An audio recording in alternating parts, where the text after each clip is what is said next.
Hello， 大家好，我係 Sam 先生，歡迎你翻到嚟呢個節目啊，演員演講室第7集啦。今集好高興，我邀請到金童嘅男主角張繼聰 Louis 上到嚟。大家好，咁啊，我係張繼聰啦。咁啊，金童呢套戲就係飾演張力呢個角色。係，你好啊，聰，你好啊，終於可以又再傾電影啦，我哋一齊。係啊，我哋呢個系列第一集就係阿聰同 Angela 做嘅。咁啊，今次就阿聰會再次上嚟我哋嘅節目啦，榮幸。我都好榮幸。哇，原來幾年前，係啊，都4-5年前係嘛，差唔多3-4啦，3-4年前，3-4一定有啦。係你好啊，你好啊。咁啊，今次嚟到呢個金童啦，都嗱近排好得意喎。呢個港產片圈呢個都市傳說就出晒嚟啦。咁金童仲有啲未出嘅，係仲有啲未出，大家都出咗好多啦。嗰啲就唔講名啦。咁啊，金童終於就年尾見街啦，而家就定咗係11月21號，咁啊見街啦。咁啊可以講解下呢個 project 嘅緣起嘛？呢個 project 咧，係嗰陣時我仲喺 TVB 拍緊劇。因為今次監製阿 Jo 陳維冠係 TVB 監製啦，即係好出名嘅。即係我有好多套劇都係拍阿 Jo 嘅劇嘅，因為好中意佢對電視劇裏邊仲有好多，其實佢好火嘅，仲有好多嘢想試啊，同埋好仔細嘅。佢我自己亦都覺得佢有陣時會落場拍嘅，就算佢導演都，佢仲會落翻嚟拍嘅。咁我覺得佢拍嘅好投契啊，即係亦都覺得好愉快啦嚇。咁我自己譬如拍佢跨世代啊、幕後玩家啊，咁都係我覺得好有趣。咁佢自己仲喺 TVB 會試好多，其實我覺得係我欣賞佢會試咯。即係譬如我老婆嗰陣時有拍姜啊，通常人燒即係呢啲好 popular 計啱數嘅，佢又有做啊。咁甚至乎我走咗之後，我都有留意佢拍啲嘢都好癲嘅。即係咁，我覺得即係一個監製，佢仲會喺電視台去試一啲嘢咧。我覺得呢樣嘢係好緊要。姑勿論出到嚟，即係觀眾受唔受都好啦。其實講真，做藝術創作永遠都係賭博嚟嘅，永遠都係你唔會知觀眾嘅口味大概會係點。咁我覺得即係咁咯。咁我覺得佢係好咩？咁所以我同佢拍到差唔多最尾反跨世代啦。咁嗰時其實我都係諗住出嚟，即係拍完之後係出嚟電影即係發展咁樣。咁我就同佢講話有機會，不如一齊出嚟拍到電影。咁似係一個夢想，我哋兩個。咁就好啊，拍咩啊咁啊？咁佢問我拍咩？我由細到大就係最中意 Rocky 咯。即係 Rocky 係我影響我諗甚至乎影響我對人生嘅一啲價值觀咯。呢種勵志片。咁佢當然即係佢大我少少，都係 Rocky 迷啦。咁就不如搞套 Rocky 啊！所以即係而家好多人成日都講，即係咪刺激戰？唔係。激戰係 MMA 嚟嘅，係西拳嚟嘅。咁即咁就係咯，就想度一套唔扭橋唔成嘅，即係講好冇 twist 啊，冇任何嘢，即係好 old fashion 嘅一套講3個即係失意嘅人企翻起身。咁再即係你擺翻喺拳擊上面，即係拳擊片以我印象啊，即係如果唔計野獸之瞳係黑拳啦。我自己記得，我諗對上一套應該係浪漫風暴，即係成嘅，即係講西洋拳。咁嗰陣時就開始甚至乎係未有劇本啦，未有投資者啦，咁我哋就開始揾咗一個編劇，就埋班一齊度劇本啦。咁我就已經開始，咁我想真係如果有時間，我想試下即係成為一個拳手究竟會點？我想體驗起碼2年拳手嘅生活，然之後即係去一定唔同嘅。即係如果你譬如我而家就算練到個身形點樣都好啦，然之後我冇拳理基本嘅體驗咧，去到只不過係即係好似 Mark Step 咁咯，即係動作指導你而家食幾多招咁即刻拍，咁我就好真係想由一個拳手佢每朝起身跑步咁係點嘅咧？究竟佢紮啲繃帶嘅時候咁係點？佢 sparring 嘅時候佢上到台會點？打 shadow 係點咧？即係練一啲基本嘢點？咁啊2年前開始練咯。咁所以即係呢個就唔係有個劇本揾我演嘅，甚至乎其實咧我 throughout 呢一個階段咧，有一啲而家已經出咗嘅戲。其實都有 approach 過我嘅，我就冇做到我就係想做自己金童呢個戲咁。好得意喎呢個，係一個電視嘅緣分啊，電視台嘅緣分，然後再出到嚟係一個電影嘅製作啦。你可唔可以講多少少？當陣時你覺得電視嗰邊我拍夠啦，行出嚟拍電影，咁嗰個心路歷程係點咧？嗰個心路歷程啊，坦白講啊，我自己覺得喺電視台嗰5年咧，係我作為演員，我覺得好愉快，即係好愉快，即係修練最好嘅修羅場咯。係，即係你話有咩遊樂場係正到你除咗即係你知電視台一定係拍到斷片㗎啦，即係每日0628講緊係3個月4個月，我拍到嬲尾嗰套跨世代係由我女未出世拍到我女擺完8日宴，都仲拍緊同一套劇啊！即係嗰個量係多到即係每日外景拍10場戲，翻去廠景拍10場，一日拍20場戲，20場。如果你主角你有幾多台詞要背？即係嗰陣時我同嗰啲 PA 講嗱，你唔俾我瞓都好，你要俾我翻屋企攞底褲，即係同埋第二你俾時間我睇劇本，即係咁呢個係好有趣嘅。即係我自己成日覺得演藝學院學嘅係一套功夫啫，但係做戲係有無限咁多種功夫，甚至乎即係你係要，即係我自己感覺成日都講，我好似係一個練咗一派嘅人，然之後我落咗個江湖咧，我要不停咁同人哋格鬥咧，我先知道自己套功夫得唔得咯。咁呢樣嘢係好開心嘅，即係去到 TVB 或者喺 TVB 嘅時候，我都已經開始會出嚟拍電影咯。即係當然嗰陣時唔係啲咩重要角色啦，即係喺 TVB 可能即係比較好彩成功咗，就係做啲老表系列啊、搞笑啊。咁電影就有啲人會開始出嚟揾你做一2場戲啊，負責搞下嘢啊咁樣，咁就可以成日觀察到好多即係 as 做戲上。我覺得即係喺演藝學院讀書好後生，即係就算你受完一個體系嘅訓練之後咧，俾我印象喺 AP 咧，我就係記得俾人鬧嘅。總之就係諗起嗰啲老師，唉，即係總之就係做咩都錯啦。即係有陣時甚至乎係你行出嚟台詞都未講咧，老師話唔使做啦，你入嚟個狀態根本都唔啱。咁嗰時係太後生，即係你咁你學咗啲嘢，你唔知。咁但係我好深印象就係咁，你知我做歌手先噶嘛？係。咁我22歲畢業，我都差唔多真係31歲先開始喺電視台磨練。咁唔計做歌手嘅時候都有客串下做舞台劇做下戲啦。但係真係好集中喺電視台就係31歲開始。咁就真係好集中。咁我可能人生經歷咗好多嘢啦嗰陣時。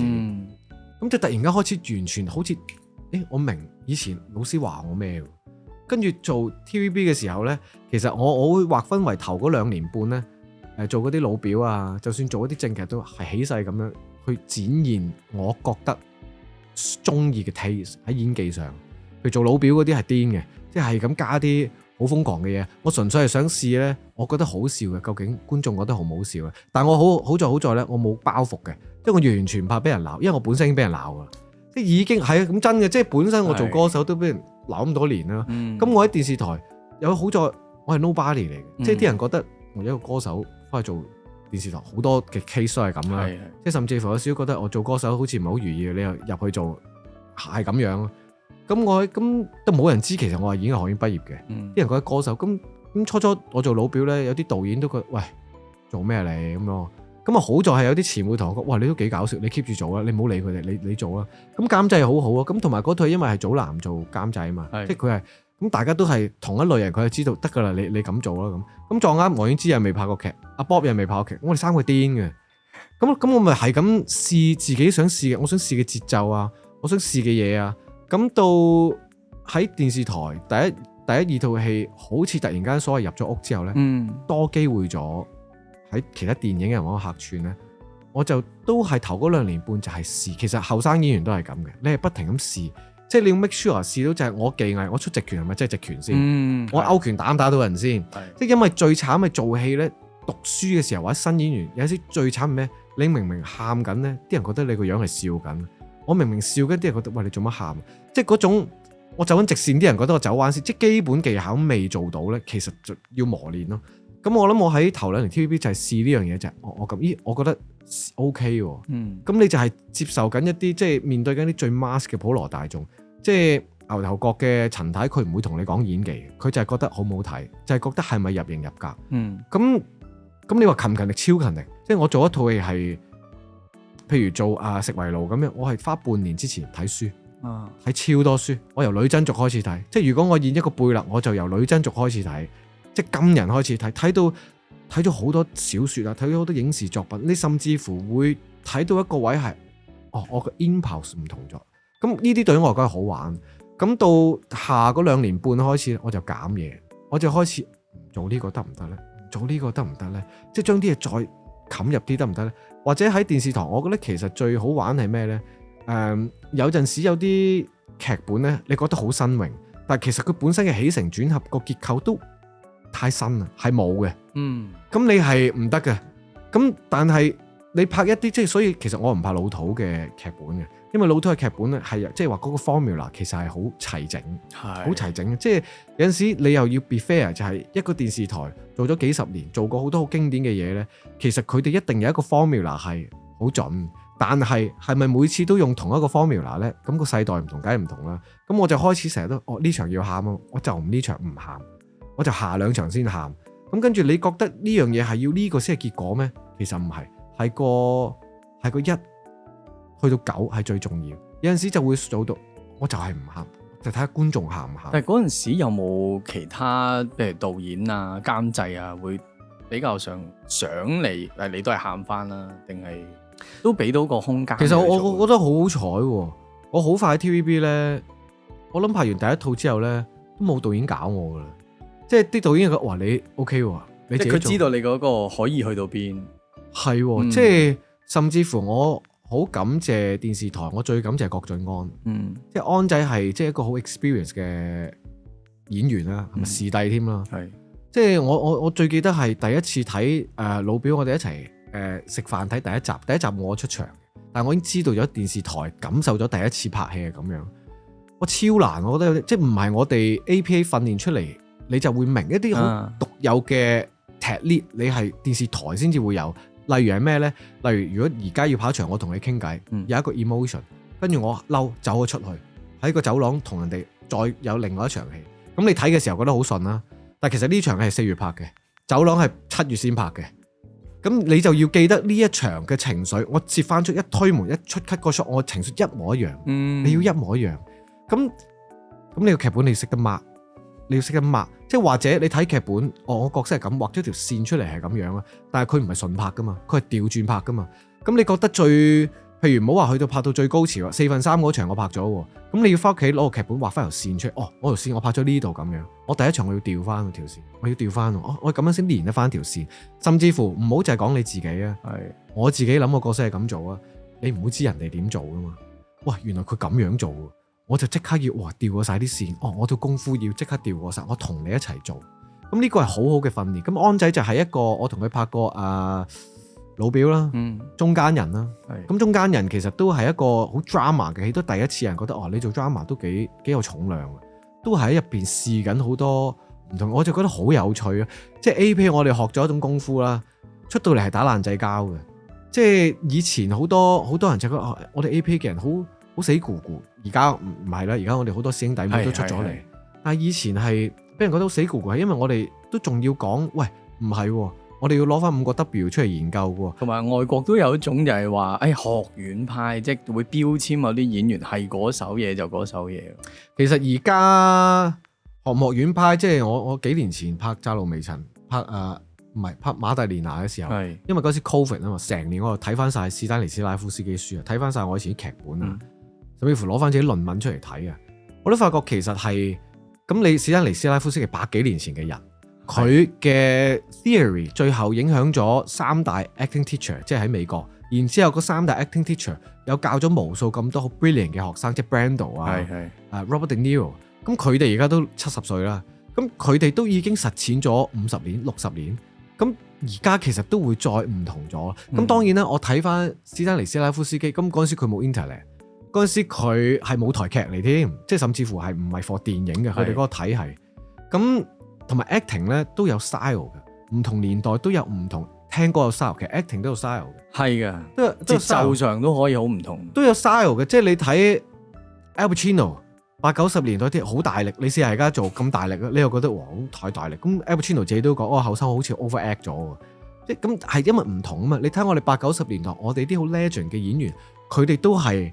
好個力都唔同嘅，咁你睇而家，譬如我覺得做一橋鐘雪做一橋，佢嘅力都係好輕嘅，係你話有冇 detail？ 需要 detail？ 有，其實係唔同咯。咁所以嗰陣時研究咗好多嘢之後咧，咁但係電視台咧就係一個好好嘅訓練，就係即係譬如我睇電視劇咧，我同你哋睇唔同嘅，我好容易我都揾哇真係幾勁喎呢個人，你覺得好求其一場文場戲，喺個公園度大家吹水一場戲啊，其實冇瞓5日嘅喎，幾條友冇瞓5日，然之後仲喺度講緊呢啲台詞都仲好自然下喎。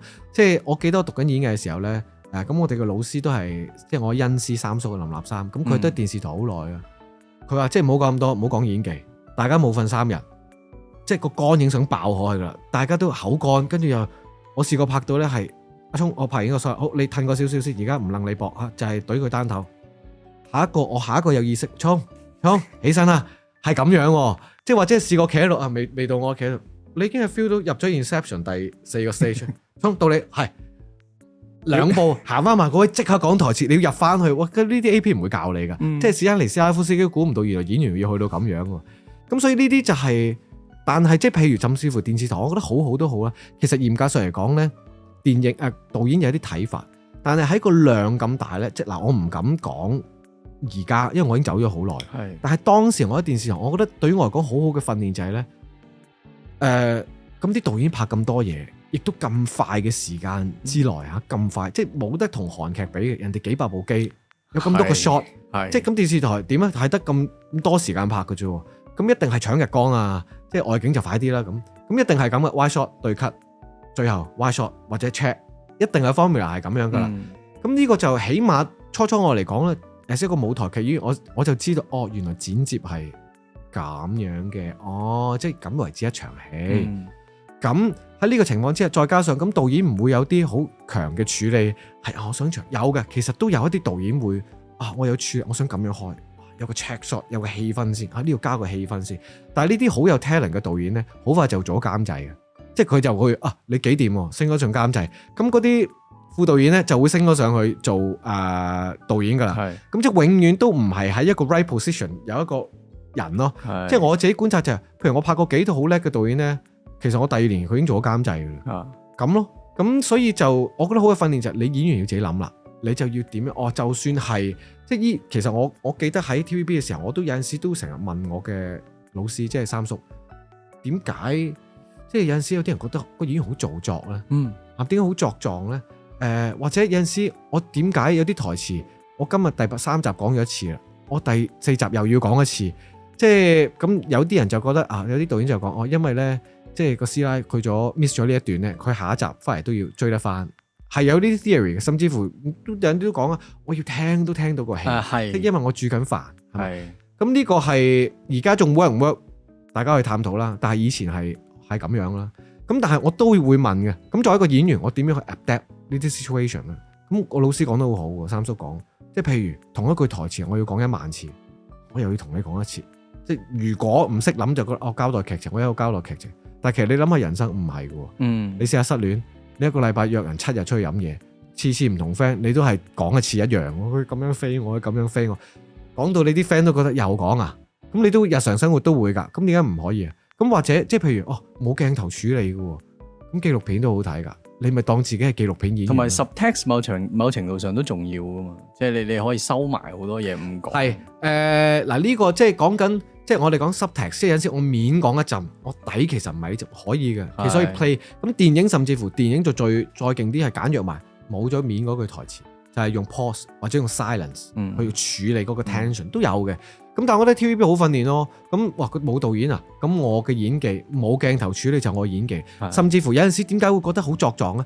其實呢個有陣時會喺電影上會比較容易啲出咗，就係因為個 camera 如果有 movement，佢已經幫你做緊嗰個情緒表達，如果你再要 play 嗰樣嘢咧，就好多啊。即係如果我同你講，譬如我一路講個 monologue，你冇反應，你就係聽嘅啫。個 camera 好遠一路懟緊埋你啊，或者有 movement 調過 claim 過你個頭，我個頭去翻你呢度咧，咁個 movement 已經好勁。其實個鏡頭已經有語言咧，你再做就 double。咁同埋有陣時講真啦，演員落幕點演啫？冇得演嘅，係導演幫佢處理噶嘛，有配樂啊嘛，有燈光啊嘛，你咪坐喺度咯。Simple being 其實就會做到嗰個落幕。咁但係有時演員就覺得我睇劇本嘅時候，呢個好落幕，等我諗下點樣演落幕先，咁咪擠眉弄眼咯，做一啲嘢。但其實呢啲係爭少少，但係出咗嚟會爭好遠。咁呢啲我好感謝就喺 TVB 嘅訓練咯。咁再加上我有一段時間我直情同我監製講，可唔可以跟剪片啊？咁我又跟剪片，成套我跟剪片，好辛苦嘅劇有我份嘅，我就喺度睇，冇我嗰啲場我都坐度跟個剪片師。我同個剪片師同我講咩叫 acting。即係從佢嘅角度，嗱呢個人咁演咧，我落到配樂嘅，有力嘅。嗱，佢咁樣好散嘅，我落唔到配樂嘅。嗱，呢個演員咧，佢唔知其實 edit point 喺邊度嘅，所以咧我都唔知點幫佢剪嘅。甚至乎我又睇，咦唔係，其實有啲位咧佢即係我演嘅時候明明覺得佢好鬆，但係剪出嚟好有力，因為剪走晒佢嗰啲多餘嘅嘢。咁我就好知道咧，哦咁樣再加上飛紙仔，我遇過飛紙仔，係即係由嗰陣時開始，我就覺得哦，做一個演員咧，我要有導演嘅 mindset， 我要有編劇嘅 mindset。我係個 TVB 我已經開始，甚至乎嗰陣時有陣時要自己 rewrite 啲劇本嘅，唔改人哋嗰啲，你原講，但係我改完之後，我成個角色會出到嚟，係我可以補啲窿咁咯。咁我覺得嗰幾年就係好好嘅訓練咯，好笑㗎，即係甚至乎我後尾聽過有個 friend 係講啊，拍到唔知第16、17集先知自己盲嘅角色，定係原來中意隔離嗰個啦。所以咪成日都講啊，淡住做啊，即係唔知之後點啊嘛。又真喎，你唔淡住做，喂，你而家起勢咁樣咪落去，下一場原來咁嘅喎。你少少想追落嚟呢度再問添。可以問啊。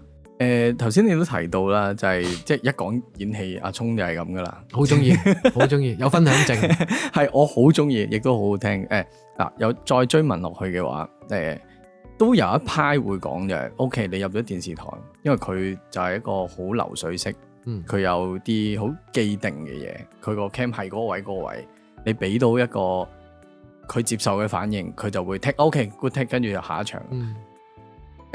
當你越嚟越俾到一啲 standardize 啲嘅演法嘅時候，咁對你譬如演出上，頭先你都講你會好去 mindset 上會跟埋剪啊，或者譬如導演嘅 mindset 啊，或者睇好多書啊。有兩個問題，第一個問題就係你會唔會有覺得啊呢啲嘢會綁住某啲演員嘅 mindset 咧，或者佢之後做舞台劇又好，做電影又好。第二個問題就係我好想知你係咪原本即係未入呢一行，即係未做歌手、未做演員都好，你已經係呢種性格嘅人，定係 OK？你經歷咗一啲事情，經歷咗一啲可能俾人鬧等等，先至會有呢種咁主動想學多啲嘢嘅性格咧？先達，我由細到大都係中意一樣，我會研究嘅，即係所以點解我想去演藝學院啫嘛。即係其實嗰陣時係諗應該去訓練班啦，但係我覺得訓練班要半年嘅啫。咁我就覺得即係入演藝學院想深入啲研究下。咁至於你講嗰個即係其實我覺得喺電視台咧，香港而家你數得出我對上嗰啲 master 級嘅演員咧，或者導演，全部都係電視台出嚟嘅，編劇都係。咁姑勿論而家你年輕嘅一代點樣睇電視台都好啦，我覺得佢嗰個唔講佢嗰個運作嘅形式，因為佢呢個運作嘅形式一定係最 make the profit。任何而家其他嘅台，我相信如果你要去到咁大嘅 scale， 你都係會最後會變到咁樣嘅，即係都係要咁樣計，即係一間公司去到最大呢，最後人性化嘅就會越嚟越少，會係制度化嘅。係我唔知呢個啱定唔啱啦，但係以我觀察，好似都冇乜人會走得出呢個方面啦。我覺得係咁。咁但係唔好講呢啲啊，講演員呢。我記得嗰陣時Covid 嘅時候，我幫我哋公司搞 workshop。係啊。咁我哋公司即係有我哋公司嘅演員啦。咁我會 call 一啲 TVB 我識嘅。佢哋Angela 都有睇演員排一齊玩，譬如我有叫個師貝啦，叫個振朗同佢哋一齊玩，我覺得好有趣。即係你哋好似一世都唔會有機會合作咁樣，但係其實差唔多年紀嘛。係你哋一齊做一啲 workshop 啊，即係做一啲 improvisation 睇下咁樣。因為喺電影咧，而家演員佢哋好少有機會由 chorus 啦，由 minor 嘅 role 啦，一路做到去 major 嘅 role， 好難啊，唔係個個都有機會啊。變咗點樣 carry 一個 character？ 可能我一場出嚟做啲嘢好搶，嗰啲咩你 OK，但係你要連住做一套戲咧，可能你未必識點樣每場你要點樣擺位，甚至乎做慣 minor 嘅人，我由電視台嘅時候，我做 minor， 到我開始做主角，都有啲前輩同我講，喂 ，major 唔係咁做嘅，主角唔使咁大力。主角唔使咩都做嘅，咁我初一個唔係嘛，做配角都咁辛苦，主角係咪應該再辛苦啲？但係後尾我明點解咯。無可否認咧，當時振朗佢已經拍咗好多劇，師輩好有經驗，佢哋對一場戲嘅起承轉合咧，佢哋會容易有個 concept 嘅。佢哋會你睇到個飛行里數夠長咧，所有嘢係紮實啲。嗰陣時係有板有眼啲。咁至於我哋電影圈一啲後生仔演員咧，佢哋就可能應該完呢個位咧，你又死唔斷氣，你又繼續演落去，即係有啲位唔應該完咧，你又完咗。咁呢個係好定係唔好咧？其實我覺得冇話好唔好，即係咩意思咧？你飛行里數好多，你慢慢建立咗一種叫做好啱數，好啱數啦。咁呢個就係我喺電視台覺得我差唔多要走，就係我知道咩叫啱數。但係我唔係想做啱數嘅演員，因為我拍緊電視台嘅時候都有一啲前輩好錫我。一啲影帝級嘅電影嘅演員，佢哋會有睇我嘅電視劇，佢會同我講：阿聰，你 OK， 仲 OK， 即係你仍然有個心去想做一啲唔係啱數嘅嘢。即係乜嘢叫做藝術家，乜嘢叫做即係嗰個前輩講得好好啊！佢話：如果你係清潔街道呢，你每日都係做同一樣嘢，你都係掃街，但係就係個技藝就係咁樣。即係如果我係做緊一樣嘢，我每日係啤膠做同一樣嘢，我唔諗呢。做木工我就係，總之我係磨到呢個角，我就 pass 俾下一個，我就磨角。咁佢唔係藝術家咯，但係一個藝術家每日都挑緊木，但係佢每日都諗緊呢度要多啲，呢度要少。咁呢啲就係藝術家。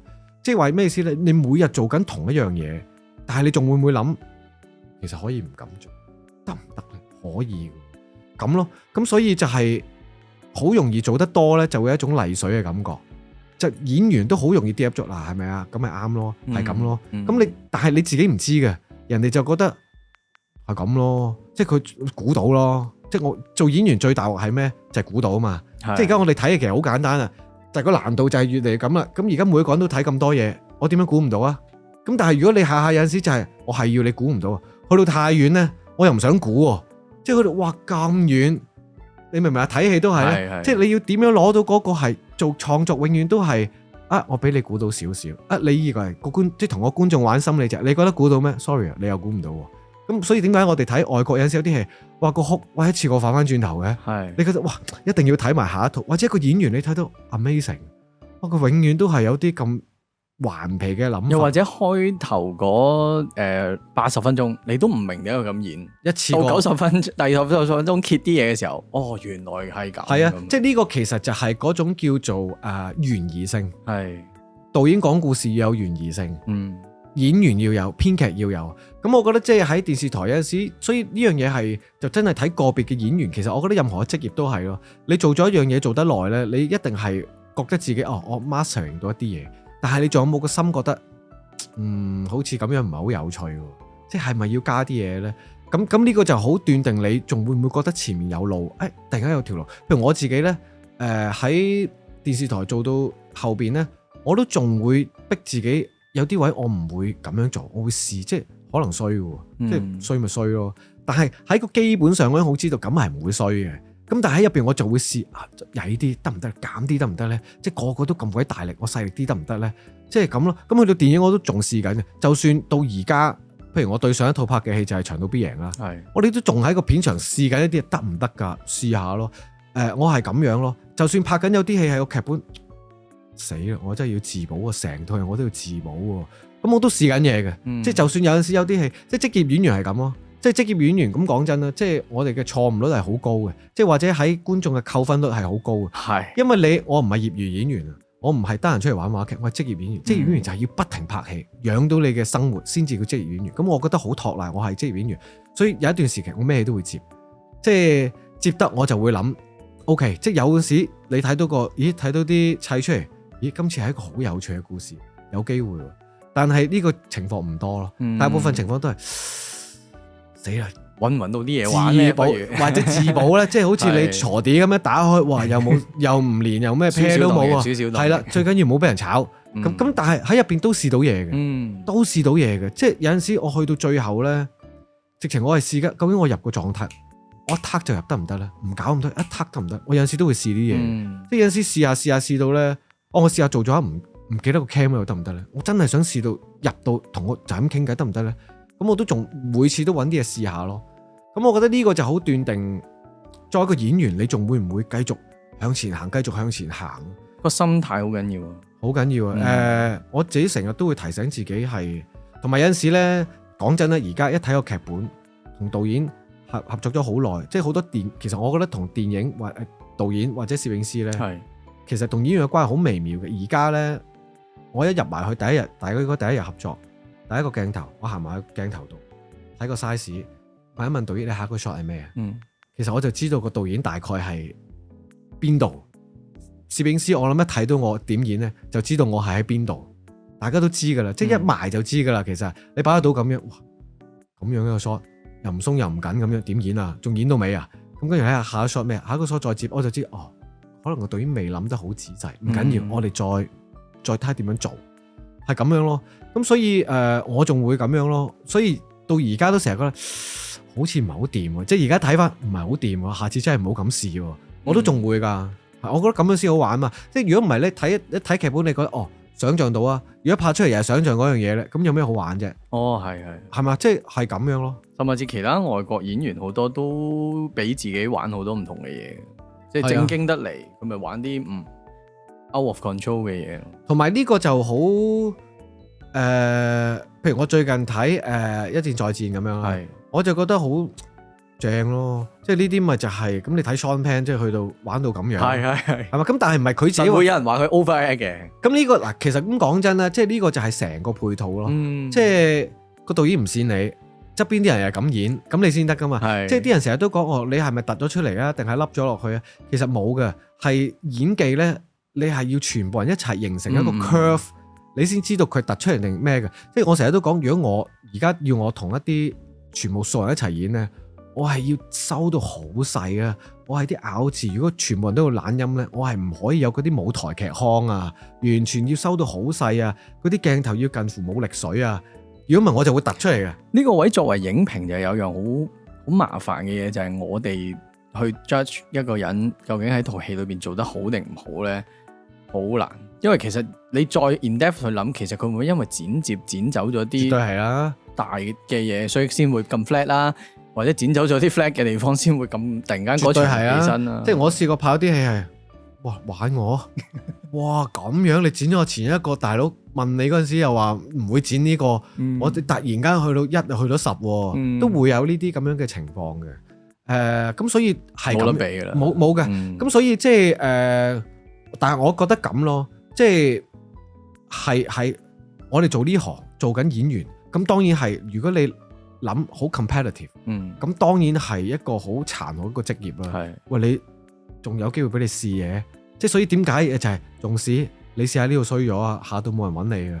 你試下呢套俾人覺得，咦你俾人食咗，見唔到你，拍冇噶啦。即係你個位就冇，即係都有好多演員會諗嘅，甚至乎上一代再 hardcore 啲嘅就係，即係我聽過好多訪問，而家你都睇到嘅，有啲人講喺電視台，我咁講真拍咗好耐。都知個導演會點剪啦，咪大家鬥咯，鬥到個 end shot 一定喺我度咯，實係咁噶，成人識度到噶，即係我 end shot 喺我度，或者個 end shot 喺我度，我一做一個反應咧，啲場戲變咗你嘅，點解？即係明明你係 minor 嚟嘅，最後一個 reaction 嘅反應係，哇！你做咗咁嘅反應，變咗你係主角咁樣，可以嘅，即係亦都以前會有啲演員會係咁樣嘅，即係因為咁樣就係，但我就唔係嘅，即係睇下我哋讀書就 imprint 咗就係 shine 個 partner。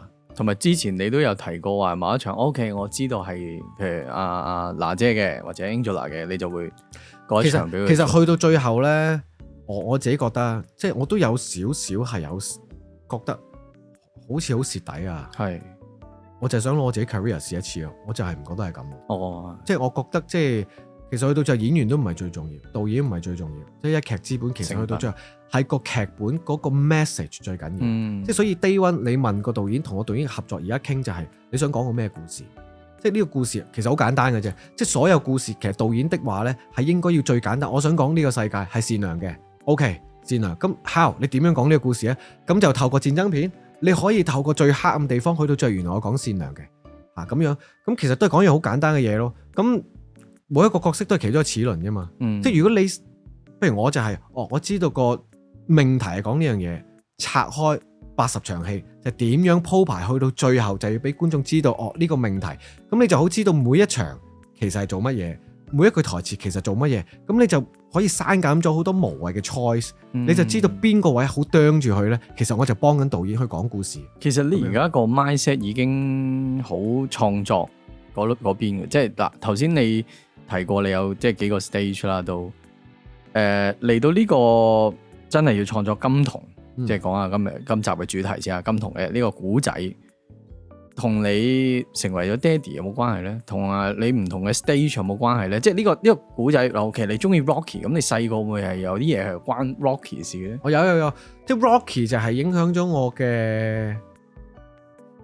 價值觀咯。即係人唔好怕捱苦啊！即係入邊嗰啲衝啦，係啦，即係嗰啲咁，我發覺我人生都係啊。即係你諗下，即係如果假設啊，每一個人投胎之前，即係 let's say 有一個咁嘅睇法，我而家投胎，我要做張繼聰，好啦，即係唔關神事嘅，我自己寫一個劇本，我自己演。不過好玩嘅地方就係我投咗胎擘大眼 BB 之後，我唔記得咗個劇情嘅，有一個主題我係要展現嘅。咁呢個就係所謂嘅命運啦。咁但係有自由意志嘅，就係呢套戲呢，呢個主題叫勵志，我可以用悲劇戲，可以用文藝片去呈現，可以用勵志片呈現，可以用喜劇方式去呈現。呢個就係你性格，嘅性格咁咯。咁我覺得 Rocky 好明顯就係我人生，甚至乎我而家開始同我講，死我唔好再中意 Rocky， 我想舒服啲得唔得啊？可唔可以做翻啲愛回家啊？嗰啲富貴逼人嗰啲得唔得？唔好下咁辛苦。咁但係 Rocky 係真係，我覺得點解想做一套咁嘅戲啊？呢套係我其中一套，我覺得電影其實除咗娛樂之外咧，你真係唔知會影響咗邊啲人。咁啊，史泰龍肯定唔知佢影響咗香港有條友叫張繼聰，然之後佢培養咗不屈不撓嘅性格，係咁啦。咁其實歌都係咯。咁所以即係我自己做就好想做即係金童呢套戲。咁金童我成日覺得即係嗰時做打拳，我係好中意打拳。喂，但係打拳係好正常人係唔會明嘅。喂，咁痛。其實我自己作為一個都睇下拳擊片嘅人咧，其實都係嘅。我想睇佢贏，我想睇佢咩？但係有陣時好多拳擊片會俾我嘅感覺就係我未能夠好強烈地理解佢企起身嗰個原因。即係當然啦，佢會裏面寫我可能為咗女朋友，個個都唔同啦，錢啊好多嘢。我係。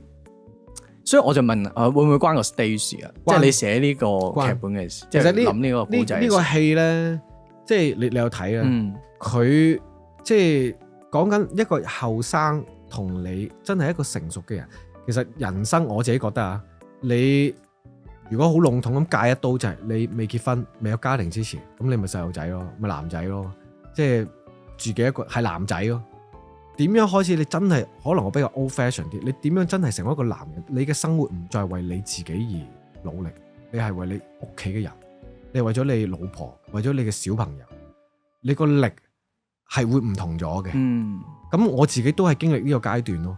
即係當我成為咗爸爸之後，有好多嘢係，即係我仔啊，即係由佢喺佢媽咪嘅肚裏面，我 suffer 好多嘢啦，經歷好多嘢，但係都係呢個 BB 令我行咗好多路啦，到我仔睇住我仔產房佢出世嗰刻咧，哇！我覺得講真啦，有陣時有啲嘢咧講出嚟，大家都明，你係要悟到嗰樣嘢咧，你係要親身，唔係個腦明嘅。我見住我仔出世咧，我發覺，哇！原來呢個世界 BB 出世咁美好啊！我突然間諗咩？我諗起我好憎嗰啲人，我諗起哇！原來我好憎嗰啲人，佢出世都曾經係咁美好嘅。我係咁樣，我係覺得，我突然間對嗰陣時好多人搞我啊嘛，我好憎嗰啲，我突然間寬恕咗個，原來佢出世嘅時候，我而家覺得幾不堪都好啦。佢曾經係佢爸爸媽媽手上最完美無瑕嘅一個人咯，咁我就好似多咗一種善良嘅感覺。咁呢套戲其實張力呢個人金童，佢就係後生，佢金童就係佢嘅 nickname，一個拳手打得好就係會有一啲 nickname 咁樣，好似 Rex 佢係即係Wonder Kid 咁樣。咁 Golden Boy。佢前半生就係為佢自己呢一個名，佢自己咯。去到最後，即係其實呢度係講咩？三個好失意嘅人，我志偉哥個仔，三個都失意。但係其實你諗下，最後因為個細路仔令到呢兩個人有力量。即係我想講其中一個講法就係，其實細路仔係會俾到力量大，即係大人咧其實好麻煩，要你衝破啲嘢咧。阿之後再講好多嘢都唔行，但係細路仔有嗰種直接。咁但係金童去到最後咩？金童其實就唔再係佢。佢個仔就係佢嘅金童，即係所以點解即係最後你睇套戲啦，係因為佢喺佢差唔多失去意識嘅時候，佢諗起個仔講一句說話，佢即刻彈翻起身，就係大人永遠都會令小朋友失望，呢個就係大人同細路仔嘅分別。咁呢個就係其實都係我自己呢個台詞，我記得係我諗出嚟嘅，係我自己最怕係咩？我最怕就係令小朋友失望，唔單止係我嘅小朋友失望，係我自己入邊個小朋友失望。即係我哋而家有陣時大人都會對大人失望㗎。你睇 Threads 咁 toxic 嘅地方，你都會對個世界好失望。但其實我哋入邊都有個細路仔啊。我覺得我最唔可以俾我自己就係，我都唔要俾我自己入邊個細路仔失望。咁所以呢個就砰，咁個戲就係一突然間即刻回魂起翻身咯。咁呢個就係好想即係睇到呢套戲嘅觀眾朋友就係，你都唔好令即究竟你起翻身嘅原因係乜嘢咯？我諗呢個就係你講嘅拳擊片。其實你睇 Rocky 又好啊，就算譬如激戰又好啊，Southpaw 又好啊，任何嘅就算 F1 都係噶。即係其實任何嘅勵志片都係噶，你 Tom Cruise 嘅 Top Gun 都係一樣嘅。即係其實所有嘅，即係所以我點解我覺得即係呢套戲講真啦，一套戲拍完出嚟咧，又隔咗咁耐啦，永遠都而家睇翻，其實呢度加翻場好啲喎。啊呢度拍又好啲，咁樣好啲。我自己演都係啦，未必係坦白講，我覺得唔係就係我自己一啲演繹。我覺得我同 Rosa 嘅戲，咦其實未必咁演呢，可能有另外一樣去法嘅喎。但係呢個係咪真係好咧？又未必真係好。即係因為嗰陣時係我30幾歲。30幾歲嘅諗法，而家諗咧可能覺得好似太老練或者太沉鬱，又未必係咁。咁但係咪記錄咗當時咯？但係我覺得即係做一個製作係咁樣嘅，即係我成日形容係，我有陣時同啲大導演都傾啊，即係啊你哋已經咁叻啦，對個市場咁熟啊，你哋仲會唔會有我稱之為鬼咁眼嘅情況出現？咩鬼咁眼呢？即係咁講真啦，我哋演員、導演、編劇。全部都係唔計第一次做啊！有機會第一次做導演嘅人，佢之前都經歷咗好多嘢啦。咁讀劇本一定係，喂，讀個劇本讀1-2年，日日閉關係基本啦，係嘛？即係 minimum pay 都係成日幾條友喺度度通宵，一定係覺得好正啊！踢翻自己啊，再度啊！點解出到嚟都俾人笑咧？鬼一晚咯！有陣時演戲都係咁，明明嗰時係點解出到嚟會咁咧？即係坦白講，我就未係去到嗰種電影嘅大師，可能有個大，可能哥普拉會答你，我唔會鬼一晚嘅，我係咁就係咁。我諗所有人都會嘅，佢都鬼一晚拍咗套 Metropolis 啊，係咪？即係賣埋樓啊，成。即係就算馬田史高西斯佢拍 Irishman 或者拍 Silence 好睇啊，市場受唔受？都唔受，即係咁咯。咁所以我就都有 let go咗咯，我就會覺得即係所以點解呢個 project 就係 all in。總之要執嘅執到最盡，即係去到咁拍咗係咁樣啦。但係我覺得有啲 details 嘅可以再做好啲，盡量做到最盡呢。我而家講真，我而家去到個階段係呢，我真係可以好坦然。你話俾我聽，中意又好，唔中意又好，邊啲位好唔好都我梗係知啦。邊啲位好唔好，就算導演而家俾翻拍都會可能有個位咁樣拍，可能有啲位點解唔 highlight 啲，即係再處理得好啲呢？但係嗰時拍嘅時候又因為得咁少組數。拍咁多，我拍打拳嗰個咧係5日，唔知拍幾多5日啊！我要拍晒所有拳擊嘅嘢，仲要嬲尾抽咗半日，係攞個廠隔離拍咗另外一啲嘢，我甩水啊，一個鏡頭替身都冇啊，又熱啊，跟住哇又已經係差唔多斷片啊，全部打斷我拍，咁都有啲鏡頭諗翻，應該我哋拍漏咗，好似冇拍喎，係，但係因為冇辦法，即係打嗰啲你都拍唔晒，你就唔好講其他嘢啦，係咁咯，咁但係就即係你問我而家就無憾咯。即係起碼我自己係冇啦，我真係得咁多。即係你話我渣都好，或者點都好，呢個就係我當時我哋做咗嘅嘢。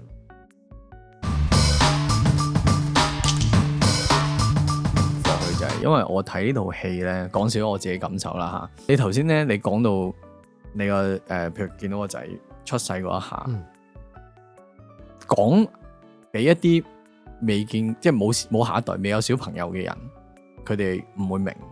嗰個感覺係點？我睇嘅時候咧，有3-4場咧，我係不其然瘋狂流眼淚。而瘋狂流眼淚嗰個位，唔係個劇情做啲乜令到我要流眼淚，而係突然間諗翻起自己。即係我都係一個爸爸，我都係一個即係為咗屋企又係嗰種乜都可以做嗰啲。我成日都會問自己，我咁辛苦做乜鬼咧？做乜嘢咧？我而家喺度，即係會有陣時係某程度上冇咗自己添嘅，即係OK，我有時間就俾晒佢啦，我自己冇乜其他興趣想搞啦或者成啦，有錢咯，留翻俾佢買嘢啊、讀書啊、買玩具咩都好啦。嗰個爸爸嗰個感覺得呢個張力呢個角色，佢爸爸嗰個感覺詮釋咗出嚟。佢個仔出現咗，令到佢有改變。你當然你自己可能都會擺你自己作為爸爸嘅一啲嘢落去啦。你點去諗呢個角色咧？其實as a 爸爸，如果 as 一個爸爸咧，即係呢套戲其實有兩個 shot， 即係而家即係最後我哋冇因為 budget 嘅問題，即係因為製作上啲問題，或者而家可能大家唔知留唔留意，到時睇完之後留意有。一開波第一個 shot 係我隻眼度拉歪出嚟，係咁跟住咧有一次就係當我知道個仔有啲嘢發生之後咧，懟落我隻眼度嘅，懟落我隻眼，即係懟埋隻眼度。咁其實係咩咧？其實我哋因為資金嘅問題咧，一開始我哋本身係想咧用動畫咧去做張力嘅前半身嘅。咁我覺得好有趣就係呢個角色咧有三次嘅眼神係我覺得好代表到人生，就係佢做錯事同人嘈交咁樣啦嚇，我唔劇透啦。佢睇住佢自己嘅前途，突然間冇晒，佢個眼神係原來1秒鐘呢個世界咩都冇晒。咁嗰個冇做到，咁而家就其實就想接翻喺我 shot 度咧，一開始食緊麵咁樣，就係嗰個眼神咁啊。咁到後尾我知道個仔有一啲嘢之後咧，又懟埋咧，其實嗰個眼神就係。呢個人再一次經歷，佢人生將會原來會乜嘢都冇晒。咁我諗呢個恐懼就係佢人生最大嘅恐懼咯，就係佢 realize 原來即係呢個就係佢同個仔個相處嘅旅程，就係一開始根本上佢都冇關係嘅，同呢個小朋友佢覺得，到佢去到發覺原來佢係唔可以失佢個仔咯，嗰種恐懼啊！我諗呢個就係我做咗人爸爸之後，你先會明。係真係有一啲罩門咧，屋企人係你罩門嚟嘅，即係你發覺冇咗呢樣嘢咧，真係會死喎原來。咁調翻轉呢個係冇咗一樣嘢會死咧，調翻轉如果我仲有呢樣嘢，我就係擁有全世界，其他嘢都唔重要。你明唔明？即係呢個係一體兩面咯。即係呢個角色或者我自己覺得就係呢個人最後將佢揾到企起身嗰個能量就係我仔仲喺度。我就點樣都係起身，我就話俾你聽，老豆做到，你都做到，即係我哋可以戰勝命運呢樣嘢。咁就係令到佢最尾不停咁起身。我覺得其實呢，即係我冇白費練嗰2年拳啊，體能呢。我覺得套戲我覺得演得最好呢，係我真係你真係要做運動做到嗰種係我人生呢，即係呢套戲啦。嗰陣時最後冇拍到一場我練馬拉松啦，我係跟專業嘅人練到呢，譬如。我嗰時40歲練跑步啦，心跳最多係180嘅啫。我係去到190嘅練跑步，我真係 feel 到原來你個人超過咗你嘅 maximum， 係突然間會想好彩我冇猝死啊！即係我根據專業嘅訓練，其實金童呢2年我係長期係超越咗個身體嘅。咁嗰種即係譬如嗰時跟曹星如練拳咧，咁佢冇當我係演員啊。總之我話我想 go through 係演員拳手嘅生活，佢就當我係拳手咁樣。咁佢練拳嘅時候打 shadow 啊，3分鐘啊，跳繩啊，我嗰時仲要包到200磅。咁佢同我講3分鐘、1分鐘出翻嚟，所以入邊有一啲佢幫我推，即係我哋有做推橫膈膜去唞氣，即係已經橫膈膜喐唔到唞唔到，個教練推你個橫膈膜，等你可以唞到。呢啲係真嘅，我係完全入到去嗰個境界，係做運動做到，即係我覺得做得最好係咧，有幾 round 咧，你睇到我個戲最尾我又好精神，到最尾打完每 round 坐翻喺度嘅時候咧。開始即係你好似聽到教練講嘢，但係你個人開始好似靈魂出竅啊！即係然之後嗰種出竅唔係演啊，唔係演嘅，係我真係即係如果冇經歷過，我唔明嗰個狀態係你真係開始去到真係會冚翻你翻嚟，你先可以講緊乜嘢？真係你真係，總之個身體就話俾我唞唔到氣，好辛苦，即係好辛苦。然之後即係呢個就係即係可能係我成日都諗啊，即係蝕咗。即係如果我將呢個演戲嘅仔細演到我變成譬如演霍金咁咧，即係都撳入咧就好易睇。哇！佢真係變，但係呢啲扯下咧，其實唔係咁多人咪將佢扯下咯。但係如果真係運動員，你就知道係真係係好騎啊，唞唔到氣。然之後係個腦唔好行，打鐘唔好行出去，放手，即係中咗拳之後瞓喺度啦，瞓多幾秒過噶啦件事。即係你會放棄，你覺得 OK 嘅，但係呢條友去到最尾就係起身咯。起身，打到點都起身，佢就係講咩？我唔想我仔失望。佢就係去到咁，個個同佢教練同佢講放棄，我唔想我仔失望，又繼續出去打到嬲尾，即係嗰個 shot 都係我哋問咗阿 Rex， 喂，你試過去到最入嗰個階段係咩階段？佢話真係成個場咁多人睇唔到任何嘢，但係望到前面個對手，就係聽到自己嘅呼吸聲，就係隱約聽到教練講嘢，其他個場靜晒，佢覺得即係入到個鬆咯。咁我哋最尾我哋嘅處理都係去到嗰個鬆，就係冇晒人，我就係得翻2條友喺度用意志咁樣喺度出拳，其實都唔知自己做緊乜嘢咁樣。咁我覺得即係呢個係我就係想講嘅嘢就係人生咧，有陣時都會入，你唔係運動員啦，但我哋 everyday life 都係你會遇到好多挫折，你會遇到好多人唔好起身瞓喺度啦，即係或者俾人踩或者乜嘢都算啦，做第二啲嘢。但係如果你心裏面仲有一把聲同你講係，我想捱多陣，我想企起身試多次，企起身啦，試埋佢啦，最後就係得嘅。即係呢個就係我覺得最熱血同埋最勵志嘅戲咯，即係嘅 drama 喺度咯。勵志還勵志啊！但係有冇一刻係你都覺得哇，我好啦攰，即係唔係講緊呢套戲啊？我任何你呢個人生嘅 stage 裏邊有冇下你？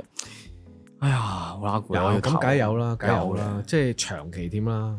即係拍呢套戲都係，即係咁講真，即係嗰陣時係覺得，即係2年準備一個角色打拳，我希望即係同自己講，我要即係識打拳嘅人覺得我係史上演西洋拳手最似嘅。嗰陣時係自己咁諗啊。即係我要嗰啲勾拳睇到我轉腰嘅，即係唔係貓拳嚟嘅。即係你一擺個裝一轉，即係喐要睇，即係有嗰個感覺嘅。咁嗱，而家講翻啊，我覺得做唔到。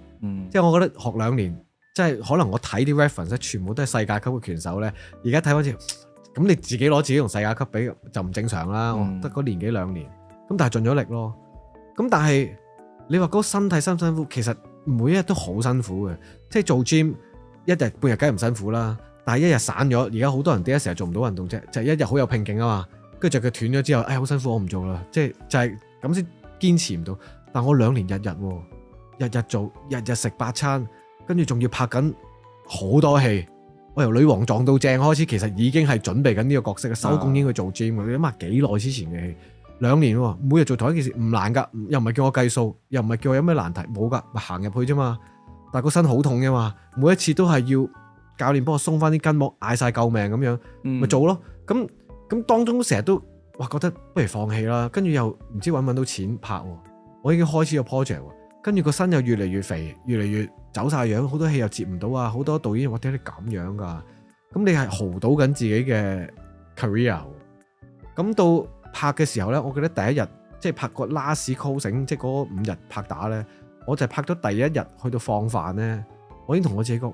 即係我準備咗2年，然之後脫水，搞到個身形係最 peak 係咁樣。咁點解我要學2年呢？我就係希望同自己講，我千祈唔好爆塊面，即係唔好撞爆塊面喺拍嘅時候，因為我知道好容易撞爆塊面嘅。如果撞爆塊面呢，我要聯針呢，我就嘥晒嗰2年。咁甩一個禮拜，咁呢個禮拜我甩唔甩水好咧？我食唔食嘢好咧？咁我翻返嚟個 physique 就冇咗嘅喎。咁點呢？咁我就所以就一定要練好啲，我要起碼點都我要做到一個拳手嘅反應咁咯。咁到拍第一日咧，我已經覺得哇，原來係咁辛苦。我即刻心裏諗起賈輝哥，唔怪之佢同我講唔好搞呢啲嘢啦，係真係好辛苦。咁捱咯，都係拍。咁好啦，即係嗰5日終於拍完啦，啲肌肉又燒晒，拍到最尾其實啲肌肉燒晒啦已經，即係好瘦啊。所以有一個 shot 咧，我哋拍翻我入場嘅時候咧，有一個 shot 我抱住個仔，跟住同 Rosa 行過啦。你第日睇下，我同 Rosa 嘅手差唔多，個粗度啊，係因為我已經燒晒啲肌肉咯。咁咯，咁拍嘅時候都好投入啦，辛唔辛苦？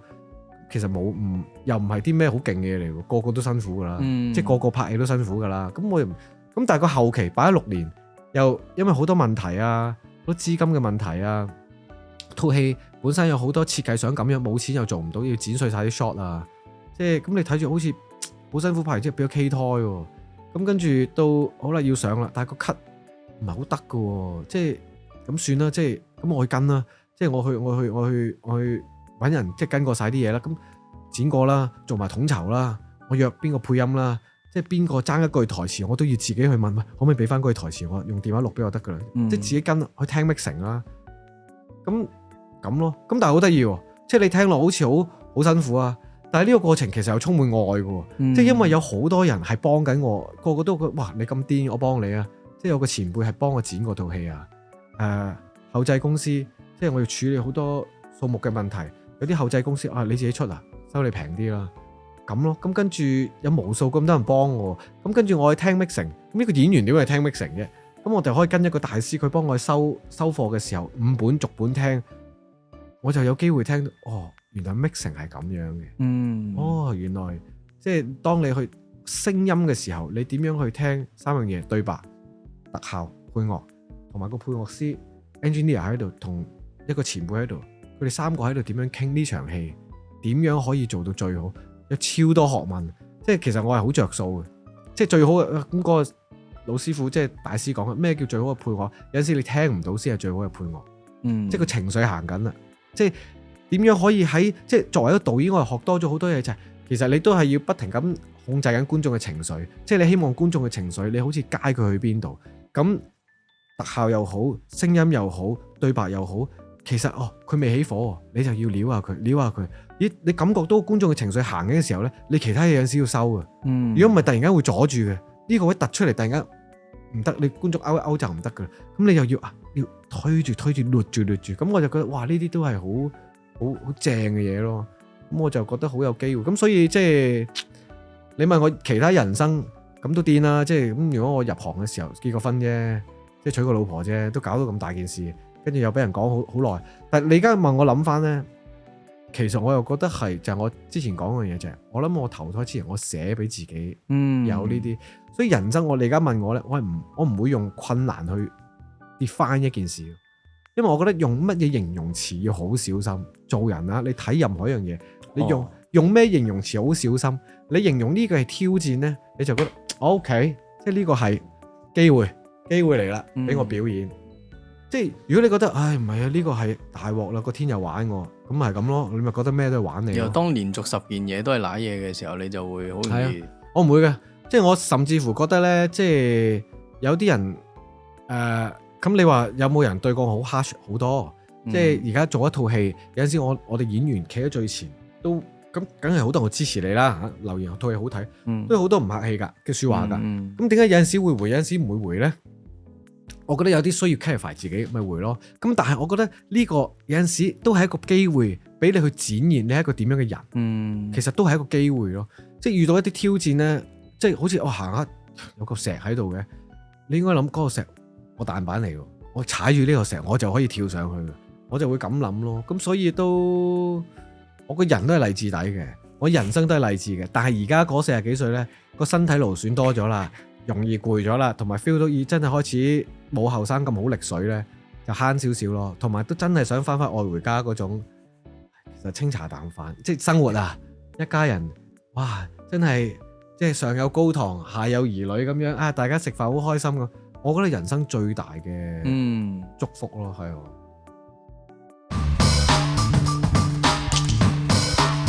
咁嚟緊就不如問個有少 off topic 嘅問題啦。好好奇嘅，結咗婚做咗爹哋，同你小朋友睇戲嘅 choice 啊或者興趣啊，會唔會有唔同嘅咧？有啊，即係咁，我諗由自從10歲打後冇入過戲院睇卡通片啦，即係唔係講緊嗰啲即係大人睇嘅卡通片喎，係真係細路嗰啲卡通片喎。咁自從即係我仔成長，咁佢而家已經過咗，佢都唔睇卡通片啦。但而家又到我女睇嘛，我真係會陪我女去睇嗰啲 Spy Family 啊。咁鬼滅係陪我仔睇完之後，我而家又陪我女又睇一次啊。我睇多咗好多動漫啊，睇多咗好多動畫啊。入戲院，我同我仔會互相讀對方啊，即係我讀佢睇 Slam Dunk 啊。咁跟住佢又會叫翻我睇，即係我叫佢睇龍珠啊，佢又叫我睇即係鬼滅啊，或者其他都太多我都追唔切啦咁啊，咁都會 debate 噶，有陣時都會即係我同佢講我喂 Slam Dunk 你都唔睇，跟住佢又同我講另外一套關於籃球嘅漫畫，但係誇張好多嘅黑子，我諗係啦，即係嗰啲飛到9樓咁高嗰啲啊，咁我哋都會拗噶，即係我仔咪就係年青人咯，18歲，佢就 Slam Dunk 呢好好慢嘅。你睇下，哇！呢啲幾勁啊，即係飛上天啊咁樣啊。咁咯，咁都會㗎。即係咁最近佢又同我講，佢話你知唔知鬼滅係即可能係其中一個最勁？哇嚇係咩？我龍珠有冇聽過？咁係都有啲外國人都有龍珠先至係即係 O.G. 嚟嘅，即係咁即係所以我覺得咁樣，因為我個仔咧，所以我就會好貼而家呢一代嘅人後生仔。即係我諗終極後生，即係我仍然可以貼到地，就因為我個仔咯。即係所以我唔怕嗰啲20幾30歲嗰啲覺得我老咯。我追嗰啲仲快，即係18歲嗰啲都嫌30歲嗰啲老啦。即係30歲嫌我老嗰啲，我再追近遠翻啲啊！即係咁，我就仍然係成日問住我仔，喂，而家你哋興咩？即係你哋點睇咁咯？咁但係我仔都會因為我就睇多好多港產片咯，佢都好中意睇港產片。即係好笑，即係我記得早幾年佢仲係細個咧，咁啊古仔嚟我屋企食飯去傾偈啊，佢都未知古仔係邊個咯。咁跟住即係到而家近呢幾年啦，佢就哇 ，It's cool。哇！我下次見到我要同佢鞠躬啊，即係我要佢哇 master 咁啊！咁最近一次我哋一齊食完飯咁啊，去卡拉 OK 咁，佢就坐喺古仔隔離就變到見到好似小迷弟咁啊！係啊，即係好似有個 master 喺度咁。咁我覺得即係都其實都幾好嘅，即係我都因為佢，我會知而家嘗試過而家啲後生究竟點覺得好睇啊？點係覺得即係佢哋中意嘅嘢係點啊？個力水大概佢哋覺得點為之係大力細力啊？因為呢樣嘢係如果做創作，其實咧一定要跟到個 trend 去講故事咯。咁而家佢哋呢一代仲會係1.5啊、2倍速啊，睇好多 views 啊。咁對於我哋做電影，其實都更加係都要 aware 究竟點先係而家個市場節奏上要控制啦。但係有陣時又我又唔知啲係咪叫有陣白花油味啦，即係我自己覺得係，哇咁有啲嘢係真係要沉澱要煲，喂真係喂係咪真係咁快啊？黐線，即係最唔係我覺得都有少少，我覺得，因為咁講真，我唔係講到好清高，我唔會2倍速，我都會2倍速㗎。即係我覺得嗰啲有陣時嗰啲解説電影嗰啲咧，好似哇佢解説出嚟好似套戲，我有睇過嗰套戲，但佢解完之後好似好睇過套戲喎。係嘛？即係因為佢用15分鐘講嘛，跟住佢又有一個角度去講套戲啊嘛。咁我覺得套戲其實我睇嗰時覺得唔係咁好睇，但係佢講我覺得幾好睇，咁都有趣㗎。咁咯，咁但係即係都要嘅，即係譬如我自己都覺得係訓練。咁所以點解我而家都成日有時會最近去大學做啲 talk 就係叫啲人入翻戲院睇戲啊。即係因為呢個大家都一定要有一個 aware 係你可以快睇，乜嘢都可以快睇，但係你快睇咧有陣時係個腦明白一啲嘢，同個心感受到一啲嘢係兩樣嘢嚟嘅，即係你一定要分得開。即係因為如果唔係咧，永遠就係我個腦，我就係明白一件事咧，係唔得嘅，即係冇咁正咯。而係我真係我感受到件事，所以譬如我記得我10幾年前睇《金剛經》，即係攞本《金剛經》嚟睇，咁唔知講咩梵文咁啊。咁我記得有一個前輩同我講，我覺得令到我好有，喂你千祈唔好買啲有翻譯嗰啲睇喎。我睇唔明，喂《金剛經》唔係俾你睇明。係俾你悟嘅，即係你要悟出嚟。8秒咁啊，空嗰啲。係啊，你要悟出嚟，即係當然，即係我睇過都已經係中文啦。咁但係你都即係要睇注釋咁啊，即係咩意思咧？其實我覺得即係做電影咧，或者做演員咧，我自己覺得最高手係咩咧？即係我成日都好想邁向到就係，你可唔可以提供到一樣嘢去建立？即係咩意思咧？譬如我做一個角色啦，後生嘅時候咧就好想做好多嘢。嗱，話俾你聽，我角色係點？我角色係點？我角色係咁樣。咁但係我睇到一啲好勁嘅演員，最勁係咩咧？佢做一半嘅啫，50% 或者20%。另外嗰80%係觀眾主動會俾你嘅，主動就係咩咧？你令得到佢哋嘅喜愛啊！即係有陣時有啲作品咧，即係譬如有啲演員啦，你覺得佢哇，即係呢個真係，即係譬如我成日舉呢個例子啊，最後的巴黎最後探戈就係 Brando 有一個背影企喺度。嗰陣時啲人話咧，哇！史上最落寞嘅背影啊 ，Brando 竟然可以演到個咁樣嘅背影咁樣。咁你講真，一個落寞背影點演啊？你知 Brando 個人㗎啦，可能佢擰轉頭其實瞓咗覺添，或者諗緊陣間食咩添。但係佢前頭做咗好多嘢，佢後邊做咗好多嘢。佢一出嚟已經做咗啲嘢，令觀眾覺得哇！近排睇青雲嘅背影咪就係一種，可能係我諗多咗啊。但係好明顯係佢前面大部分做咗好多嘢。我咁講大部分情況，但係我真係問過好多 legend 嘅演員。你嗰刻諗緊陣間食飯食乜嘢，諗緊陣間收工去邊度飲酒，都但係呢個我想講係咩呢？我想講係真嘅，即係其實係演員又好，導演又好，你同你嘅觀眾係顧客個關係就好似男女朋友咁樣，即係佢中意你。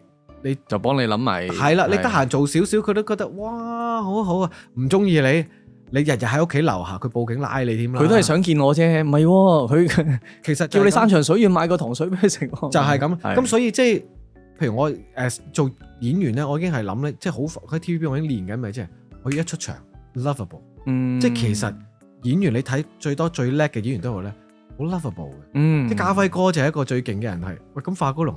有咩人幫佢啫？冇人幫佢，佢自己喺度搞啫嘛 ，lovable 啫嘛，即係 in a way 都係有一種 lovable 喺度嘅。咁呢樣嘢就會令觀眾覺得我中意你，一睇一個角色，所以點解你好啦又翻返去啦？劇本嘅設計啊，觀眾即係導演點幫你整出場，演員點樣做個 act 啊，你都要做到 lovable。但係嗱，呢個 lovable 咧又唔係嗰種係咪要好靚仔啊？係咪要唔係呢一種？一個好衰嘅角色。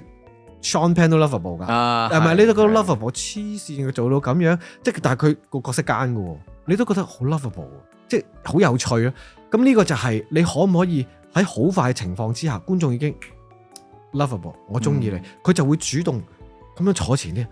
係啊，哎呀，係啊，嗱，你睇而家好多戲都係㗎，即係去到有啲而家好多。哇！呢個係有致敬呢個咁樣啊！呢度其實有個深層嘅意思係咁啊！呢度係咁樣，其實導演可能未必有嘅喎，編劇未必有嘅喎，係因為你中意咗佢啊嘛。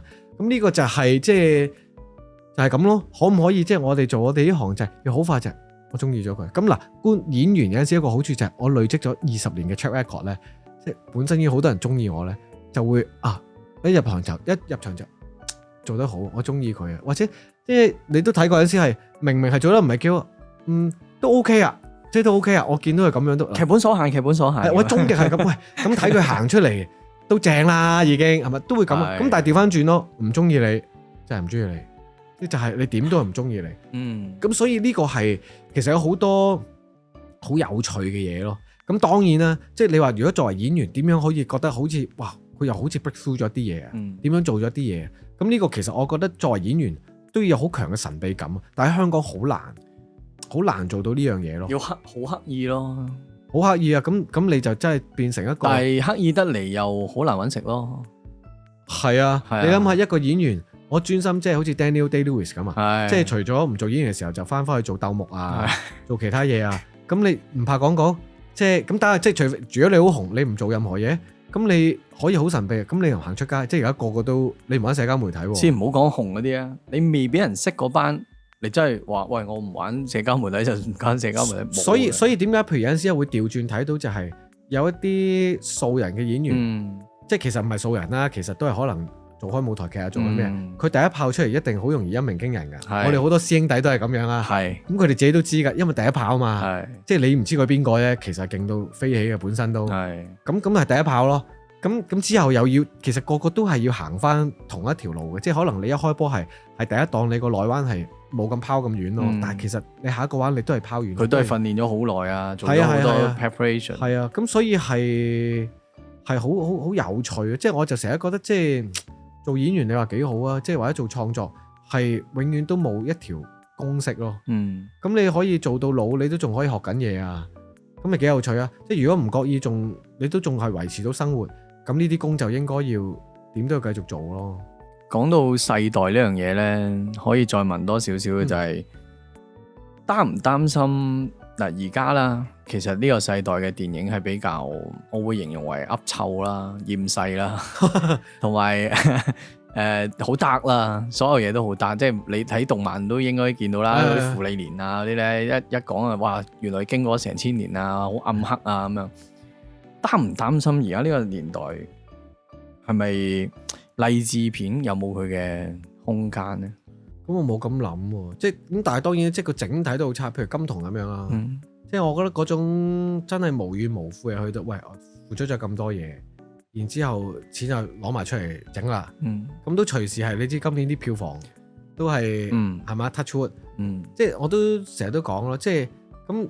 如果人生真係好似一啲勵志片，即係我早幾年睇史泰龍個 documentary 咧，咁啊佢有一 part 講佢搞 Rocky 啦，咁你如果你有睇都知道，即係可以經歷嗰啲衰嘢佢都經歷晒啦，係嘛？咁我嗰陣時又諗咧，咦咁我都差唔多喎，即係我嗰陣時係我諗做1-2年前啦，我就成日同我老婆講笑，咦一套戲成功需要經歷嗰啲濕滯嘢咧，我都差唔多喎。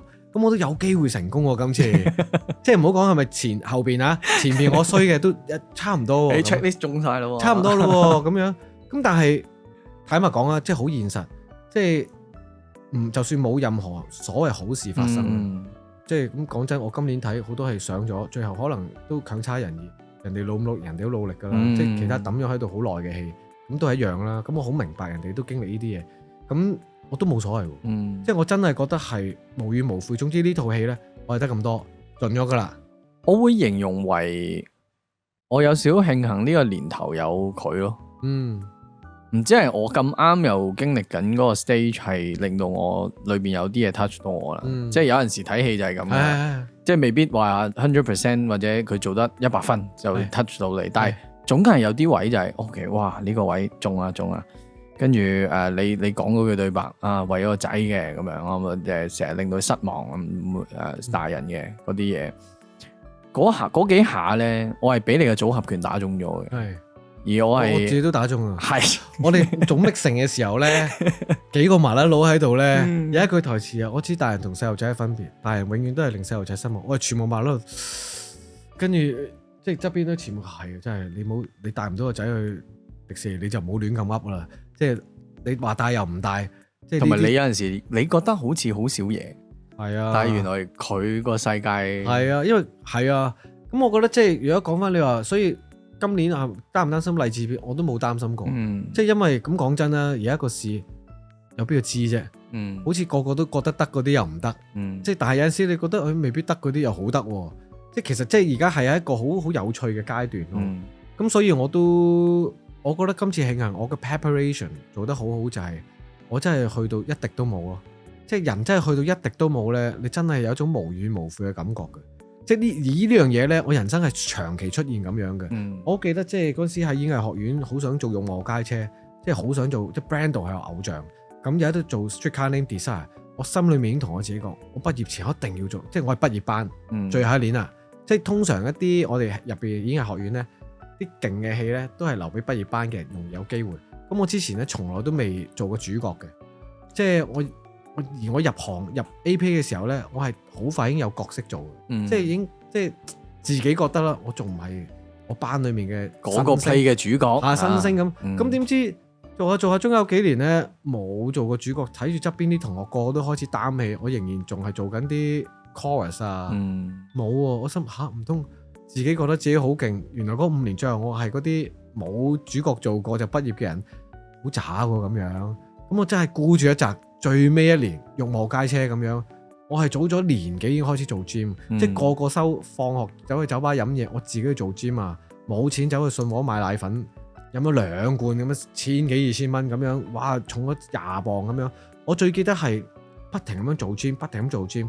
然之後去觀察嗰啲麻甩佬究竟係點樣，咁嗰陣時係得嗰20歲點做到男人咧？即係 Stanislavski 即係做 Stanley 呢個角色咁樣。咁我記得我就做 gym， 然之後咧我就同我自己講，我除咗即係嗰個角色 audition 嘅時候要除衫着件背心嘅。咁我記得咧，我仲要前一日 audition 咧腸胃炎喎，係咁屙喎。我想唔係咁樣啊嘛，練咗年幾 keep 住都係有啲嘢發生。但係咧，我最記得就係咧，到我真係。差唔多到我 audition 啦，我喺 music school 撻咗間房喺入邊咧，攞人哋啲琴凳喺度碰咧，喺度舉啊，即係啲台詞背好晒，好放鬆。入去除咗件衫，着件背心行過個 corridor 咧，我見到其他嗰啲男仔望住我咧，咁你玩晒啦咁。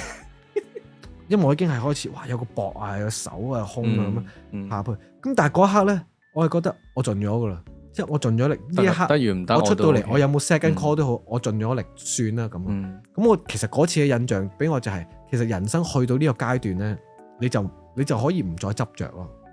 咁所以即係金童係咁啦。其實你話而家成行我都好希望即係勉勵緊，即係我哋做呢一行嘅兄弟姊妹。咁你話而家係咪好差？梗係好差啦。即係有陣時見到啲幕後嘅手足去咗做第二啲行業啊。我都我都會同佢哋講係頂住咯。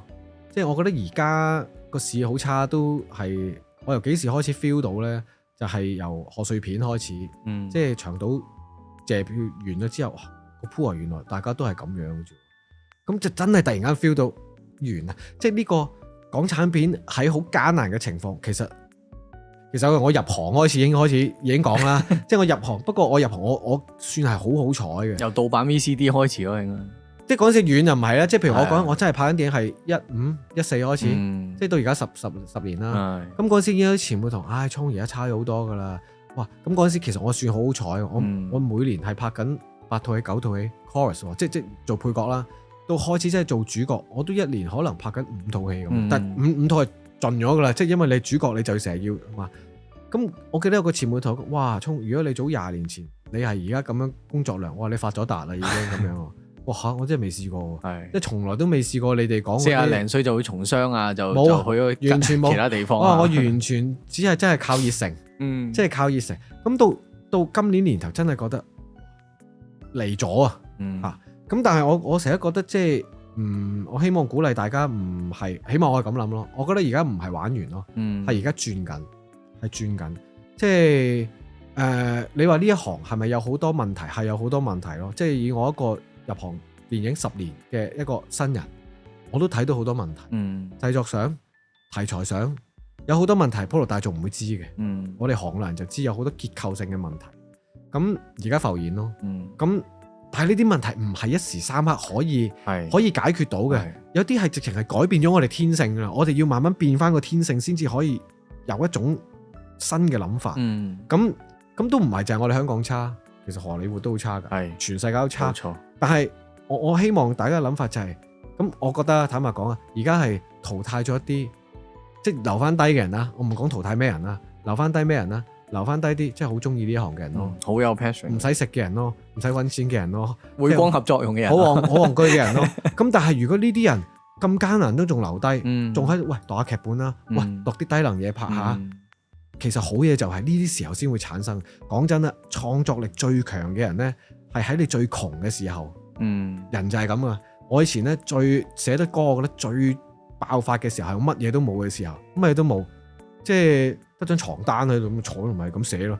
咁一係呢啲人係最癲嘅，一係就咩呢？一係就到超成功，成功到你根本都唔係生活噶啦，已經係你唔需要諗錢嘅，你只係覺得無聊啊！我就覺得可唔可以再做啲勁嘅嘢呢？